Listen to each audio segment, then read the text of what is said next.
স্বাধীন হলো যখন ভারত, সেইখানকার নাগরিক হিসেবে আমরা নিজেরা সত্যি গর্ববোধ করি।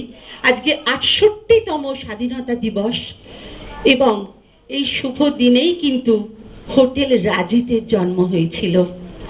যদিও মাত্র ২ বছর বয়স, বলা যায় সে শিশু, কিন্তু তার কর্মশৈলীতে এবং কর্মপদ্ধতিতে তাকে কিন্তু শিশু বলা যায় না। সে হলো নূতন যৌবনেরই দূত। একটা খুব জোরে হাততালি হয়ে যাক তো রাজিতের জন্য। Thank you, thank you.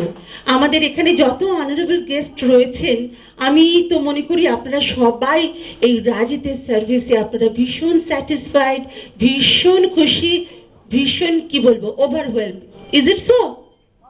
O thank you, thank you, thank you very much. নানা জাতীয় অনুষ্ঠান দিয়ে আজকের এই সন্ধ্যেটা সাজানো হয়েছে। তো মঞ্চে যখনই কোনো অভিনেত্রী আসেন তখন মানুষের কোথাও একটু অভিনয়ের প্রতি দেখা বা শোনার প্রতি একটুখানি আগ্রহ জন্মায়। তাই আমরা ভাবছি আমরা যদি নানা স্বাদে এই অনুষ্ঠানটাকে এগিয়ে নিয়ে যাই তাহলে সকলেরই ভাল লাগবে।